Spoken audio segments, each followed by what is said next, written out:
Hello students, I Muhammad Bilal Bhatti, physics teacher, welcome you all to another informative lecture of motion and force. Surely this lecture will rectify and revamp your knowledge about the subject. हमने last lecture में बात की थी equations of motion की, और आज का जो हमारा लेक्चर है वो अगेन रिव्यू है, क्योंकि इक्वेशंस ऑफ मोशन भी आप स्कूल फिज़िक्स में सीख चुके थे, न्यूटन के लॉज भी आप स्कूल फिज़िक्स में सीख चुके हुए हैं। तो एक रिव्यू है, क्योंकि आगे जो हमने टॉपिक्स पढ़ने हैं जिनमें law of conservation of momentum और प्रोजेक्टाइल मोशन इंपॉर्टेंट टॉपिक्स आ रहे हैं, तो उनको सीखने में ये इक्वेशंस ऑफ मोशन और न्यूटन के लॉज बहुत ज़्यादा इम्पॉर्टेंट हैं। उन्हीं की बुनियाद पर वो सारा उनको फॉर्मलाइज़ किया जाता है और उनकी फ़िज़िक्स को डेवलप किया जाता है, इसलिए ये दोनों रिव्यूज़ आपके सामने। तो आज का जो हमारा लेक्चर उसका लर्निंग आउटकम है recall Newton's laws of motion. तो स्टूडेंट्स आइए शुरू करते हैं। सर आइजैक न्यूटन ने जो न्यूटन के लॉज पेश किए थे उनमें जो तीन लॉज उन्होंने पेश किए। जो न्यूटन का फर्स्ट लॉ है ये फोर्स को डिफ़ाइन करता है, और जो न्यूटन का सेकंड लॉ है ये फोर्स का फार्मूला प्रोवाइड करता है, और जो थर्ड लॉ है न्यूटन का वो फोर्स की एप्लीकेशन है। तभी मैंने आपको लास्ट लेक्चर में बोला था कि जो इक्वेशंस ऑफ मोशन है वो दरअसल इक्वेशंस ऑफ काइनेमैटिक्स है, उनमें फोर्स का तज़किरा नहीं। फोर्स का तज़किरा अगले लेक्चर में आएगा जो कि न्यूटन के लॉज की बात है। तो अब आपने देख लिया कि जो न्यूटन के लॉज हैं ये दरअसल तीनों लॉज फोर्स के ऊपर ही बात करते हैं। तो जो पहला लॉ है हम ऐसे भी कहते हैं कि Newton first law defines force, Newton second law provide formula of force, and Newton third law is an application of force. तो आइए बात करते हैं न्यूटन के फर्स्ट लॉ की कि न्यूटन फर्स्ट लॉ क्या कहता है। न्यूटन फर्स्ट लॉ की स्टेटमेंट बड़ी सिंपल कि अगर कोई ऑब्जेक्ट रेस्ट पर है तो वो रेस्ट पर ही रहेगा, मूव कर रहा है तो मूव ही करता रहेगा जब तक कोई एक्सटर्नल अनबैलेंस्ड फोर्स उसको डिस्टर्ब ना करे। अनबैलेंस्ड फोर्स इसलिए कहा कि आप देख लें कि अगर ये पेन यहाँ पर रेस्ट पे मौजूद है तो ये रेस्ट पे ही रहेगा जब तक इस पर कोई एक्सटर्नल फोर्स इसको डिस्टर्ब ना करे। तो आप देख लें ये एक्सटर्नल फोर्स इसको डिस्टर्ब कर रही है, लेकिन ये फिर भी रेस्ट पर है, क्योंकि जो एक्सटर्नल फोर्स को डिस्टर्ब कर रही है वो बैलेंस्ड है। हाँ, अगर अनबैलेंस्ड फोर्स हो, ये ज़्यादा हो या इधर वाली ज़्यादा हो, तो फिर ये रेस्ट पर नहीं रहेगा बल्कि ये मूव करना शुरू हो जाएगा। और अगर कोई ऑब्जेक्ट मूव करता हुआ आ रहा होगा तो उस पर अगर एक्सटर्नल अनबैलेंस फोर्स लगेगी तो उसकी मूवमेंट में या तो मज़ीद इजाफा हो सकता है या उसकी मूवमेंट में कमी आ सकती है, वो स्टॉप कर सकता है। तो ये न्यूटन फर्स्ट लॉ है, बड़ा सिंपल कि an object at rest will remain at rest unless acted on by an unbalanced force. तो मैंने अनबैलेंस्ड फोर्स के बारे में आपको बता दिया था। An object in motion continue in motion with the same speed and in the same direction unless acted upon by an unbalanced force। तो दोनों बातें अनबैलेंस्ड फोर्स के हवाले से मैं आपको एक्सप्लेन कर चुका हूँ। और ज़्यादा आसान अल्फाज में आप इसको ऐसे समझ लें कि अगर कोई ऑब्जेक्ट रेस्ट पर है तो जब तक उसको कोई छेड़छाड़ ना करे वो हमेशा रेस्ट पर रहेगा, और अगर कोई ऑब्जेक्ट मूव कर रहा है तो वो फॉरएवर मूव करता रहेगा जब तक कोई एक्सटर्नल छेड़छाड़ ना हो। अब सवाल ये पैदा होता है कि सर पहली वाली बात तो समझ आती है कि एक और ऑब्जेक्ट रेस्ट पे रखा हुआ है तो वाकई रेस्ट पे रहता है जब तक कोई एक्सटर्नल फोर्स उसको डिस्टर्ब ना करे, प्रोवाइडेड अनबैलेंस्ड फोर्स। तो लेकिन मूव करने वाली बात समझ नहीं आई कि अगर हम किसी भी बॉल को मूव करवा दें तो वो कुछ देर के बाद रुक जाता है। ऐसा क्यों नहीं है कि वो क्यों रुक जाता है, हालांकि स्टेटमेंट कह रही है कि वो कभी नहीं रुकेगा। तो भाई वो इसलिए रुक जाता है क्योंकि एक्सटर्नल फोर्सेस मौजूद हैं फ्रिक्शन की। आप किसी बॉल को मूव करवाएं मार्बल पर तो वो थोड़ी लेट जाके रुकेगा, आप ग्लास के ऊपर मूव करवाएं और लेट जाके रुकेगा, आप ग्लास के ऊपर ऑयल को रैप करने के बाद उसको मूव करवाएं वो और लेट जाके रुकेगा। ये क्या हो रहा है, असल में हम एक्सटर्नल जो फ्रिक्शन है उसको कम कर रहे हैं, और आपको पता है फ्रिक्शन 100% कभी भी खत्म नहीं की जा सकती। तो अगर हम फ्रिक्शन को कम करते जा रहे हैं तो वो और ज़्यादा लेट जाके रुक रहा है। यही आइजैक न्यूटन ने कहा कि अगर किसी तरह से फ्रिक्शन ख़त्म कर दी जाए, जो कि नामुमकिन है, तो फिर ऑब्जेक्ट कभी नहीं रुकेगा क्योंकि कोई एक्सटर्नल अनबैलेंस फोर्स नहीं होगी, तो वो फॉरएवर मूव ही करता रहेगा। तो ये आसान सी स्टेटमेंट न्यूटन फर्स्ट लॉ की कि अगर कोई ऑब्जेक्ट रेस्ट पर है तो वो रेस्ट पे ही रहता है, मूव कर रहा है तो मूव ही करता रहता है अगर कोई अनबैलेंस फोर्स उसको डिस्टर्ब ना करे। और यही तो इनर्शिया कहलाता है। हम कहते हैं कि inertia is an ability of an object by which it resist. वो रेजिस्ट करता है, वो कहता है मैं नहीं चाहता ये करना। कब रेजिस्ट करता है? टू चेंज, अगर आप तब्दील करने की कोशिश करें इट्स स्टेट ऑफ रेस्ट और मोशन, तो यही तो इनर्शिया की डेफिनेशन है कि इनर्शिया के मुताबिक इनर्शिया हर ऑब्जेक्ट की वो खूबी का नाम है कि जिसके ज़रिए अगर वो रेस्ट पर है, आप उसकी रेस्ट की हालत को तब्दील करने की कोशिश करें तो वो कहता है ना तंग करो, और अगर वो मूव कर रहा है और अगर आप उसकी मूवमेंट की हालत को चेंज करने की कोशिश करें तो वो कहता है ना तंग करो। तो यही तो इनर्शिया है। आपने देखा होगा जब भी हम गाड़ी में बैठे हैं, गाड़ी रुकी हुई है, अचानक गाड़ी चलती है तो हम पीछे को होते हैं। तो क्यों पीछे को होते हैं? क्योंकि हम पुराने वाली हालत में रहना चाहते हैं। और अगर गाड़ी चल रही है और चलते चलते अचानक ब्रेक लगाई जाए तो हम आगे को होते हैं, क्योंकि हम पुरानी हालत में रहना चाहते हैं जो कि मूवमेंट वाली हालत थी। यानी अगर कोई ऑब्जेक्ट रेस्ट पर है तो चाहता है मैं रेस्ट पर ही रहूं, और अगर मूव कर रहा है तो चाहता है मूव ही करता रहूं। तो यही तो न्यूटन फर्स्ट लॉ था। और जो इनर्शिया है वो भी यही है कि अगर कोई ऑब्जेक्ट रेस्ट पर है तो उसके रेस्ट की हालत को चेंज करने की कोशिश करें तो वो रेजिस्ट करता है, मूवमेंट की हालत को चेंज करने की कोशिश करें तो वो रेजिस्ट करता है। तो यही वजह है कि न्यूटन फर्स्ट लॉ को लॉ ऑफ इनर्शिया भी कहा जाता है। तो न्यूटन फर्स्ट लॉ के मुताबिक आप समझ लें कि अगर एक गाड़ी मूव कर रही है, जो कि नीचे आपको एनिमेशन में दिखाई भी दे रहा है, तो गाड़ी मूव कर रही है तो अंदर जो पर्सन मौजूद है वो चाहता है मैं मूव ही करता रहूं। तो गाड़ी की जब आगे कोलाइजन होती है, टक्कर होती है, एक्सीडेंट होता है, तो वो बंदा मूव करने की वजह से आगे को मूव करता है।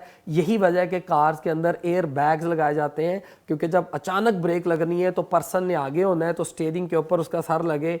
तो इसी वजह से एयर बैग्स लगाए जाते हैं ताकि टाइम ऑफ कॉन्टैक्ट इंक्रीज कर जाए, जिससे जो इम्पल्सिव फोर्स है, जो इंजरी है, वो डिक्रीज करवाई जाती है, जो कि अगले लेक्चर्स में हम पढ़ने वाले हैं।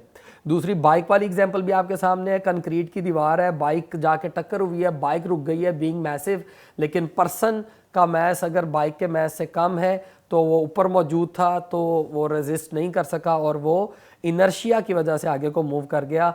दोनों शानदार एग्जांपल्स हैं जिनमें हम न्यूटन के फर्स्ट लॉ को भी और इनर्शिया को भी आसानी से समझ लेते हैं। अब स्टूडेंट्स क्वेश्चन अराइजेज कि इनर्शिया किन चीज़ों पे डिपेंड करता है। तो याद रखिएगा इनर्शिया डिपेंड करता है मैस पर, तो उसके ऊपर भी बात होने लगी है। लेकिन पहले what does this mean? This means that there is a natural tendency of objects to keep on doing what they are doing. तो ये मैं अभी बता भी चुका हूँ कि ऑब्जेक्ट जो ऑब्जेक्ट अगर मूव कर रहा है तो चाहता है मूव करता रहूं, रुका हुआ है तो चाहता है रुका रहूं। तो यही इनर्शिया है। और इनर्शिया की स्टेटमेंट आपके सामने, all objects resist changes in their state of motion in the absence of an unbalanced force, an object in motion will maintain this state of motion। मैंने इसको ज़्यादा आसान अल्फाज में भी आपकी खिदमत में रखा था कि inertia is an ability of an object by which it resists to change its state of rest or motion। तो स्टूडेंट्स अब सवाल वही जो मैंने अभी पूछा कि इनर्शिया किस चीज़ पे डिपेंड करता है, तो याद रखें इनर्शिया डिपेंड करता है बॉडी के मैस पर। और यही अगली स्टेटमेंट आपके सामने लिखी गई है कि mass is quantitative measure of inertia, यानी जितना किसी ऑब्जेक्ट का मैस ज़्यादा होता है उतना उसका इनर्शिया। इनर्शिया से मुराद वो जो कर रहा है वो वही करता रहना चाहता है, ये जो एबिलिटी है वो उतनी ज़्यादा हो जाती है। आप इस एबिलिटी को जिद भी कह सकते हैं, यानी जिस ऑब्जेक्ट का मैस जितना ज़्यादा होता है वो उतना ज़्यादा ज़िद्दी होता है, वो उतना ज़्यादा अपनी उसी स्टेट में रहना चाहता है। आप इसको ऐसे अंडरस्टैंड करें कि एक छोटी सी बच्चों की ट्राई साइकिल है, वो रुकी हुई है, उसको मूव करवाना भी आसान है, वो मूव करती हुई आ रही है, उसको रोकना भी आसान है।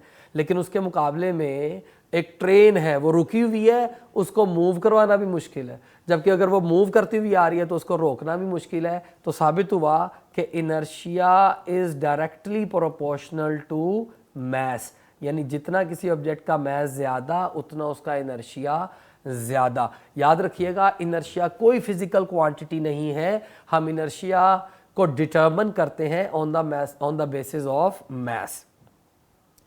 स्टूडेंट्स आगे इम्पोर्टेंट नोट देख लें जो कि एमसीक्यू की शक्ल में पूछा जाता होता है कि जो न्यूटन के लॉज हैं ये तब तक एप्लीकेबल हैं जब तक बॉडी ऐसे फ्रेम में या ऐसे फ्रेम ऑफ रेफरेंस में मूव करे जहां पर एक्सेलरेशन जीरो हो, जिसको इनर्शियल फ्रेम ऑफ रेफरेंस कहा जाता है। The frame of reference in which Newton's first law of motion holds is known as inertial frame of reference. A frame of reference stationed on earth is approximately an inertial frame of reference. Approximately इसलिए क्योंकि अर्थ अपने axis के गिर्द भी rotate कर रही है, सूरज के गिर्द भी रोटेट कर रही है, तो उसमें सेंट्रीपिटल एक्सेलरेशन मौजूद है। अगर हम उसको नेग्लिजिबल मान लें तो हम उस नेग्लिजिबल एक्सेलरेशन की बुनियाद पर हम अर्थ को इनर्शियल फ्रेम कह सकते हैं। तो रफली speaking earth is an inertial frame of reference. कभी ना भूलें, एमसीक्यू है, न्यूटन के लॉज जिस फ्रेम ऑफ रेफरेंस में जिस जगह पर हम इनको 100% करेक्ट देखते हैं वो जगह होती है जहां पर एक्सेलरेशन ज़ीरो होता है। यानी मान लें कि अगर मेरी गाड़ी कांस्टेंट वेलोसिटी से मूव कर रही है स्ट्रेट लाइन में, यानी मेरी गाड़ी का एक्सेलरेशन ज़ीरो है, तो मेरी गाड़ी के अंदर जितने भी ये न्यूटन के लॉज की जो न्यूटन के जो कॉन्सेप्ट्स हैं इनको मैं अप्लाई करूंगा तो वो 100% करेक्ट रहेंगे। हाँ, अगर एक रॉकेट के अंदर आप बॉल को मूव करवाएं, रॉकेट के अंदर न्यूटन के लॉज को अप्लाई करने की कोशिश करें जो कि एक्सेलरेट करता हुआ या ऊपर डीसेलरेट करता हुआ जा रहा है, एक्सेलरेट कर रही है कोई बॉडी या डीसेलरेट कर रही है, तो वहां पर ये न्यूटन के लॉज 100% करेक्ट नहीं रहेंगे। तो न्यूटन के लॉज जहां पर अप्लाई होते हैं 100% उस फ्रेम को इनर्शियल फ्रेम ऑफ रेफरेंस बोलते हैं। और ये कैसा फ्रेम होता है जो या तो रेस्ट पर होता है या कांस्टेंट वेलोसिटी से मूव कर रहा होता है, यानी ये नॉन एक्सेलरेटेड होता है, यानी इसका एक्सेलरेशन ज़ीरो होता है। अच्छा स्टूडेंट्स, आइए इसके बाद न्यूटन के सेकंड लॉ की तरफ चलते हैं। मोस्ट इंपॉर्टेंट लॉ जो न्यूटन का है वो न्यूटन सेकंड लॉ है, क्योंकि ये इसलिए भी ज़्यादा इंपॉर्टेंट है क्योंकि यही है जिससे न्यूटन फर्स्ट लॉ भी डेराइव हो जाता है और न्यूटन थर्ड लॉ भी डेराइव हो जाता है, तभी इसको most general law of Newton's law भी कहा जाता है। इसके मुताबिक जो किसी भी बॉडी का एक्सेलरेशन होता है वो फोर्स के डायरेक्टली प्रोपोर्शनल और मास के इन्वर्सली प्रोपोर्शनल होता है। यानी the greater the mass of the object the greater the amount. अच्छा, इसने जिस अंदाज में लिखा है वो आप इस अंदाज में भी समझ सकते हैं, the greater the mass of the object being accelerated the greater the amount of force needed to accelerate the object. तो ये भी 100% करेक्ट है। यहाँ इसको ऐसे भी अंडरस्टैंड किया जाता है कि acceleration directly proportional to force होता है, जो आपने स्कूल में यकीनन देखा होगा, और acceleration inversely proportional to mass होता है। और जब हम प्रोपोर्शनैलिटी को इक्वालिटी में चेंज करते हैं तो कांस्टेंट आता है और कांस्टेंट की खबर एक्सपेरिमेंट देता है, तो A इक्वल हो जाता है F/m, तो जिससे F इक्वल हो जाता है ma। तो एक ये अंदाज है न्यूटन के सेकंड लॉ को अंडरस्टैंड करते हैं का जो आपने स्कूल फिजिक्स में किया हुआ है। लेकिन दूसरा स्टाइल देखें कि acceleration is produced when a force acts on a mass. Simple कि जब भी किसी मास के ऊपर फोर्स अप्लाई करें उसमें एक्सेलरेशन आ जाता है, और the greater the mass of the object being accelerated, अगर एक्सेलरेशन को कांस्टेंट रखा जाए, ये जो लिखा हुआ है बीइंग एक्सेलरेटेड, तो अगर F इज इक्वल टू, जो हमने पढ़ा हुआ है कि अगर F इक्वल है ma, तो अगर एक्सेलरेशन को कांस्टेंट रखा जाए तो कांस्टेंट को मैं ओमिट कर दूं तो F और A में डायरेक्ट रिलेशन आ जाएगा। तो अगर इसका मतलब एक फिक्स एक्सेलरेशन के लिए बात की जाए तो जितना मैस ज्यादा होगा उतनी ज्यादा फोर्स लगानी पड़ेगी। तो this is another way to understand Newton second law verbally. और हालांकि आपको इसको वर्बली या डेरिवेशन के एतबार से याद नहीं रखना, क्योंकि आपके कोर्स वर्क में आपको इसका मैथमेटिकल फार्मूला ही याद रह जाए काफ़ी है। स्कूल में आपने न्यूटन सेकंड लॉ को डेराइव किया होगा कि A is directly proportional to F and A is inversely proportional to F, proportionality को इक्वालिटी बनाकर। और यहाँ पर एक नए स्टाइल में न्यूटन सेकंड लॉ की स्टेटमेंट आपके सामने है कि एक्सेलरेशन, जब भी किसी बॉडी पर फोर्स लगे उसमें एक्सेलरेशन आ जाता है, प्रोवाइडेड उस बॉडी का मास m हो, और अगर उस एक्सेलरेशन को कांस्टेंट रखा जाए तो जितना ज़्यादा मास होगा उतनी ज़्यादा फोर्स लगानी पड़ेगी। तो यही लिखा हुआ है, the greater the amount of force needed to accelerate the object. Mathematical form आपके सामने है, F is equal to ma। और वो बहुत इंपॉर्टेंट पॉइंट भूलना नहीं कि यहाँ पर जो F है, यहाँ पर ये F नेट फोर्स है जिसको रिजल्टेंट फोर्स भी कहा जा सकता है। नेट फोर्स या रिजल्टेंट फोर्स ऐसे समझ लें कि अगर एक बंदा मुझे यहाँ से फोर्स लगा रहा है 100 न्यूटन और एक इधर से यहाँ से फोर्स लगा रहा है 80 न्यूटन, तो यकीनन मैं इधर को जाऊँगा 20 न्यूटन से। तो याद रखिए जो न्यूटन सेकंड लॉ में F लिखा हुआ है ना ये 100 है ना ये 80 है, बल्कि ये 20 है जो कि नेट या रिजल्टेंट फोर्स थी। अब स्टूडेंट्स एक इंटरेस्टिंग बात, बड़ी इंपॉर्टेंट और बड़ी इंटरेस्टिंग, कि हाँ स्टूडेंट्स कंफ्यूज होते हैं कि हल्की और भारी चीज़ें बराबर गिरती हैं या भारी चीज़ जल्दी गिरेगी। तो ये स्कूल में आपने सीख लिया होगा कि light and heavy objects fall at same rate, हल्की और भारी चीज़ें बराबर गिरती हैं प्रोवाइडेड हम एयर रेजिस्टेंस को इग्नोर किया हुआ है। लेकिन सवाल पैदा होता है कि सर इसकी मैथमेटिकल रीज़न या इसकी फिजिक्स के अंदर रीज़न क्या है। तो बच्चों रीज़न इसकी यही न्यूटन का सेकंड लॉ है जो अभी आपने पढ़ा है। तो आइए मैं इसको एक्सप्लेन करता हूँ। आपको पता है कि जब कोई body under the action of gravity आती है तो उसका जो एक्सेलरेशन है वो ग्रेविटेशनल फील्ड स्ट्रेंथ में कन्वर्ट हो जाता है। हम ए की जगह जी लिख लेते हैं।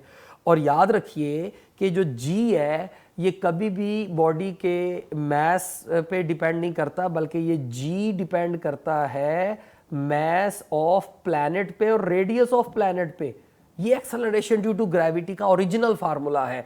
एक बड़ा इंपॉर्टेंट क्वेश्चन पूछा जाता है कि अगर किसी ऑब्जेक्ट को धक्का देकर ज़मीन की तरफ फेंकें या नॉर्मली फ्री फॉल करवाएं तो क्या उस बॉडी पर जो acceleration due to gravity small g which is 9.81 metre per second square, क्या इस पर कोई तब्दीली आती है? तो जवाब है नो, कोई चेंज नहीं आता।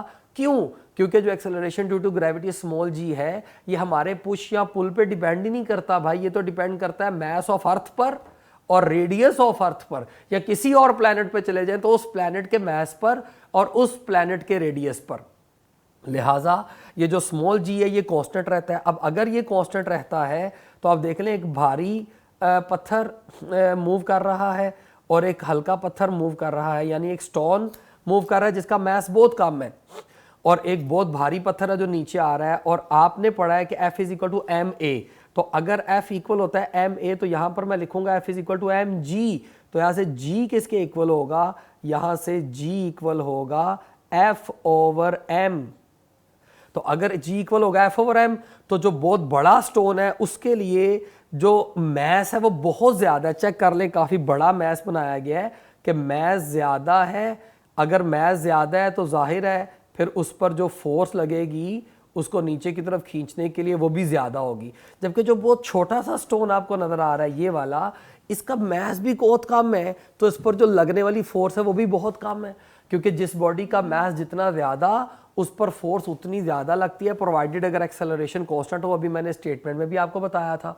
तो आप देख सकते हैं कि एक हाथी या एलिफेंट का मास बहुत ज़्यादा तो उसको ज़मीन जो फोर्स लगा रही है खींचने के लिए वो भी बहुत ज़्यादा। उसके मुकाबले में एक छोटा सा स्टोन है उसका मास भी कम तो उस पर लगने वाली फोर्स भी कम।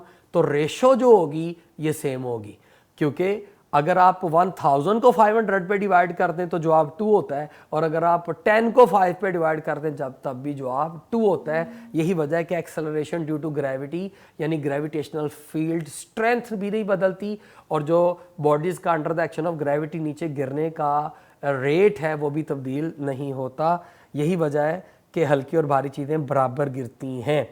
तो स्टूडेंट्स एक बड़ा इंटरेस्टिंग पॉइंट के लाइट और हैवी ऑब्जेक्ट्स क्यों सेम गिरती हैं तो आपके सामने तो यही पॉइंट लिखा भी हुआ है कि under gravity when a is equal to g then ignoring air resistance light and heavy objects fall at same rate. ये एक इंटरेस्टिंग पॉइंट था न्यूटन लॉज के वाले से जो मैंने आपकी खिदमत में रखा। आइए न्यूटन थर्ड लॉ की तरफ चलते हैं।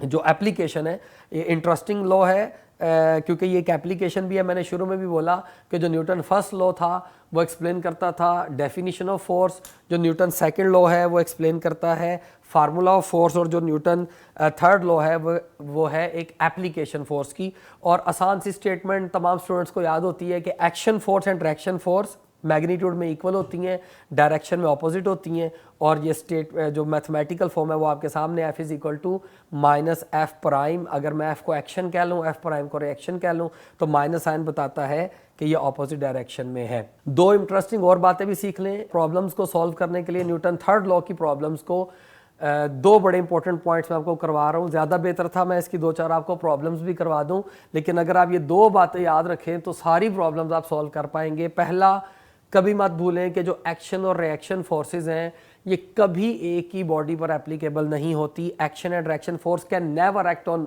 Same body. आप इसको ऐसे याद रखें कि अगर मैं बॉल दीवार पर मारता हूं तो एक्शन दीवार पर है, रिएक्शन बॉल पर है। ऐसा नहीं है कि दीवार पर ही एक्शन है दीवार पर ही रिएक्शन है। तो एक्शन बॉल पर है, रिएक्शन बॉल पर है। तो एक्शन और रिएक्शन कभी भी एक ही बॉडी पर नहीं होते बल्कि डिफरेंट बॉडीज पर होते हैं। और दूसरा पॉइंट, एक्शन और रिएक्शन हमेशा सेम नेचर की फोर्सेस होती हैं। मतलब अगर एक्शन ग्रेविटेशनल फोर्स है तो रिएक्शन भी ग्रेविटेशनल फोर्स होगी। ऐसा नहीं है कि एक्शन ग्रेविटेशनल फोर्स हो और रिएक्शन नॉर्मल फोर्स हो, या एक्शन इलेक्ट्रिक फोर्स हो तो रिएक्शन मैग्नेटिक फोर्स हो।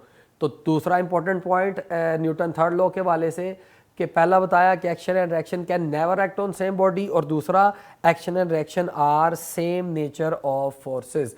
तो स्टूडेंट्स असाइनमेंट आ गई न्यूटन लॉज के हवाले से। एक बड़ी इंटरेस्टिंग असाइनमेंट आपकी खिदमत में रखी है कि क्या आप कार को इस तरीके से ड्राइव कर सकते हैं या नहीं। आपने गाड़ी ड्राइव करनी है तो आपको पेट्रोल की ज़रूरत ही नहीं है। क्या आप इस तरीके से किसी फ्यूल के बगैर गाड़ी को ड्राइव कर सकते हैं? अगर तो कर सकते हैं तो आपने बताना है कि कैसे और ये कितना आप गाड़ी को चला सकते हैं, क्या थोड़ा सा सिर्फ मूव करवा सकते हैं, और अगर ड्राइव नहीं कर सकते ऐसे तो उसकी क्या रीज़न्स हैं। रीज़न्स आपने बतानी है मैथमेटिक्स और न्यूटन के लॉज और फिज़िक्स के हवाले से, ना कि सिर्फ आपने येस और नो में आंसर बताना है। फिज़िक्स के कॉन्सेप्ट्स के हवाले से आपने येस या नो में आंसर करना है। तो ये बच्चों असाइनमेंट है न्यूटन के लॉज की। तो आज इसको मैं यहीं कर कंक्लूड करता हूँ। इंशाल्लाह नेक्स्ट क्लास में हम शुरू करेंगे जो सिलेबस में अगला टॉपिक आ रहा है मोमेंटम। तो तब तक के लिए अल्लाह ने के बाद।